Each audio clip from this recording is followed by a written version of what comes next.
काबे अर्जुन लूटियो वही धनुष वही बाण। एनो एज अर्जुन एनु एज गांडीव छता पण सामान्य काबाओ लूटी गया कारण समय बदलायो અને આ જગતમાં ક્યારેય કોઈ માણસ મહાન નથી થયો માણસનો સમય મહાન હોય છે આ જગતમાં તમારો સમય જ્યારે મહાન હોય ત્યારે કંઈક સારા કામ કરી લેજો કારણ સમય ક્યારે બદલાઈ જશે કોઈ ભરોસો નથી તમારો સમય હોય ત્યારે તમે સારું કર્મ કરી લેજો સમયને લઈને તમારા હાથની અંદર કોઈ અધિકાર આવે કોઈ પદવી આવે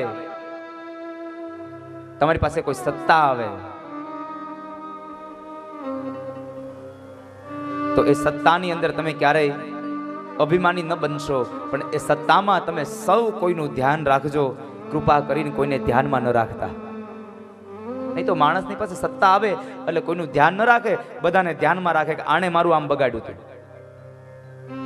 ભગવાનને પ્રાર્થના કરજો કે ભગવાન મારી પાસે સત્તા આવે કોઈ અધિકાર આવે કોઈ પદ આવે તો પદના અહંકારમાં હું ક્યારેય છકી ન જાઉં અને હું સૌ કોઈનું ધ્યાન રાખું કોઈને ધ્યાનમાં ન રાખું ને આવી બુદ્ધિ મને આપજો ભગવાન પાસે આટલું જરૂર માંગજો બાપ માણસ પૈસાના અહંકારમાં કેટલાયને ધ્યાનમાં રાખે છે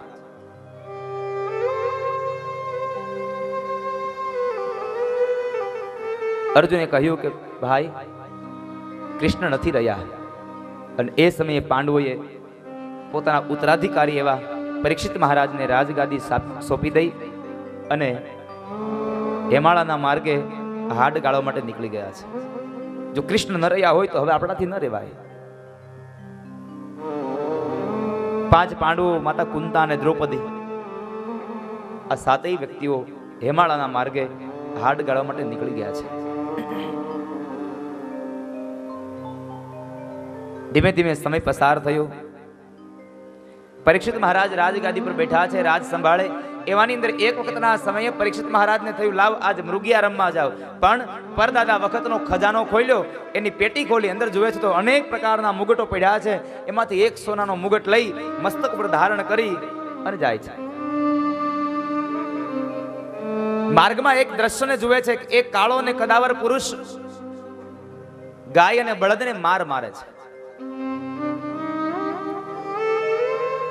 પરીક્ષિત મહારાજ કહે છે મારા રાજ્યમાં મને પૂછ્યા વગર આ દંડ દેનાર કોણ છે હું દંડ આપીશ તને ત્યારે પેલો કાળો પુરુષ પરીક્ષિતના ચરણમાં આવીને કહે છે મહારાજ મને માફ કરો હું આપના શરણે આવ્યો છું ક્ષત્રિયનો ધર્મ છે શરણાગતિ આવેલે એને શરણાગતિ આપી મને શરણાગતિ આપી તું કોણ છે મહારાજ સતયુગ ત્રેતાયુગ અને દ્વાપર યુગ પરિપૂર્ણ થયા હવે મારો સમય આવ્યો મારું નામ કલી છે હું કળિયુગ છું મને રહેવા માટે સ્થાન આપો હવે મારો વારો આવ્યો છે ક્ષત્રિયના ધર્મ પ્રમાણે એને રહેવા માટે સ્થાન આપે અને ભાગવતકાર કહે દ્યુતમ પાનમ સ્ત્રીય સુના યત્ર ધર્મ ચતુર્વિધ જે જગ્યાએ દ્યુત એટલે કે જુગાર રમાતો હોય ત્યાં તારો વાસ થાય જે જગ્યાએ મદિરા પાન થાય છે ત્યાં તારો વાસ થાય જુગાર રમાય મદિરા પાન થાય સ્ત્રીઓનો સંગ થાય સ્ત્રીઓના શરીર વહેંચાય ત્યાં તારો વાસ થાય અને ચોથી વાત જ્યાં કતલખાના છે ત્યાં તારો વાસ થાય કળિયુગને 4 જગ્યાએ સ્થાન આપ્યું કળિયુગ ફરીવાર રાજા પાસે આવી અને પ્રાર્થના કરીને કહે છે પુનશ્ચયાચમાનાય જાત રૂપમદાત પ્રભુ મહારાજ ફરીવાર આપની પાસે માગણી કરવા માટે આવ્યો છું પણ આપને એક વિનંતી કરું છું કે મારો સમય છે અને મારો પરિવાર બહુ મોટો છે એટલે જુગારમાં મદિરામાં સ્ત્રીમાં અને કતલખાનામાં આ 4માં મારો પરિવાર નહીં સમાય એક કામ કરો એક સ્થાન હજી મને આપો પણ કૃપા કરીને હવે સ્થાન સારું આપજો પરીક્ષિત કહે છે કે જ્યાં અનિત્યથી મેળવેલું જે ધન છે એનું જે સુવર્ણ કહેતા સોનું છે એ સોનામાં તારો વાસ થાય આ શબ્દો સાંભળ્યા અને એ જ સમયે કલિયાથી ઊભો થયો અને સીધો પરીક્ષિતના મસ્તકમાં બેઠો કારણ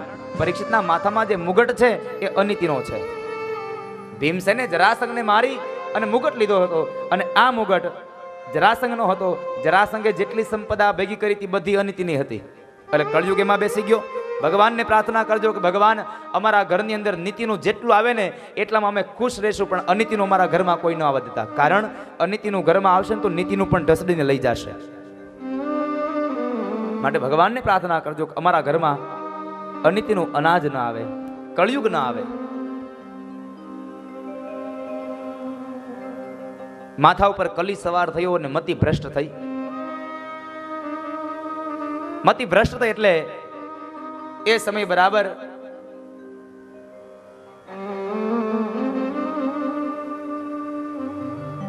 પરીક્ષિત રાજા ત્યાંથી નીકળી અને શમીક ઋષિના આશ્રમમાં આવે છે. પણ આશ્રમની અંદર શમીક ઋષિ ધ્યાનમાં બેઠા છે, આંખો બંધ છે. એને ખબર નથી કે કોઈ રાજા આવ્યો છે. એટલે એની સ્વાગત વિધિ ન થઈ. એટલે પરીક્ષિતને અહંકાર આવ્યો કે હું રાજા આવ્યો તો મારું સ્વાગત ન થયું. એટલે એક સર્પ નીકળ્યો. એ સર્પને મારી અને ઋષિના ગળામાં પહેરાયો. પોતે ઘરે આવ્યો. આ બાજુ શમીક ઋષિના પુત્ર શૃંગીને ખબર પડી કે મારા પિતાશ્રીના ગળામાં કોઈકે મરેલો સાપ પહેરાવ્યો છે. અને એ જ સમયે બરાબર પાણીની અંજલિ ભરી ભગવાન સૂર્યને સાક્ષી રાખીને કહે છે કે જેણે મારા પિતાશ્રીના ગળામાં સર્પ પહેરાવ્યો મરેલો, એને આજથી 7મે દિવસે તક્ષક નાગ દંશ દઈ અને મૃત્યુ થાજો.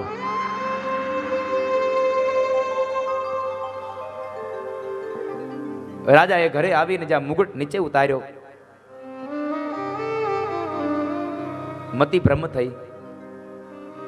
મારાથી ન થવાનું કર્મ થઈ ગયું. શૃંગી મહારાજ આશ્રમમાં આવીને રડે છે. શમીકે આંખ ખોલીને કહે છે, બાળક કેમ રડે છે બેટા? તો કહે છે, પિતાશ્રી આપણા ગળાની અંદર, તમારા ગળામાં મરેલો સર્પ છે. સર્પને જુએ છે. આ તો આપણા આશ્રમનો સર્પ છે, ક્યારેય કોઈને ડંખો નથી. આને કોણે માર્યો? શૃંગી કહે છે, પિતાશ્રી જેણે માર્યો એને મેં એને શ્રાપ આપ્યો છે કે આજથી 7મે દિવસે તક્ષક નાગ દંશ દઈને મૃત્યુ થાજો. આ બાજુ પરીક્ષિતે માથામાંથી મુગટ ઉતાર્યો અને મુગટ ઉતારવાને લઈ અને મતિ ભ્રમ થઈ કે મારાથી ન થવાનું કર્મ થયું. વળી પાછો આવે છે. શમીક ઋષિ પાસે આવીને ક્ષમા માગી. પોતાને પોતાના શ્રાપની વાત મળી એટલે કહે છે કે મેં અપમાન કર્યું છે, મેં ખરાબ કર્મ કર્યું છે, એટલે મને એનું ફળ મળવું જ જોઈએ. શ્રાપને ભોગવવા માટે તૈયાર છે. કહેવાય છે કે પરીક્ષિત રાજાએ પોતાના દીકરા જન્મેજય આદિ રાજાઓને રાજગાદી સોંપી દઈ ગંગાના દક્ષિણ કિનારે જઈ અનશન વ્રત લઈ અને બેઠા છે. કારણ શમીક ઋષિએ કીધું કે રાજા, શ્રાપ મિથ્યા નહીં થાય, પણ હવે ભગવાનને ભજવા હોય તો તમે ભાગવતને સાંભળો, તમારો ઉદ્ધાર થશે. ભાગવતને સાંભળવા માટે ગંગાના દક્ષિણ કિનારે આવે છે અને દક્ષિણ કિનારે આવી અનશન વ્રત લઈને બેઠા છે. કોઈ માણસે ભાગવત સંભળાવ થતું નથી.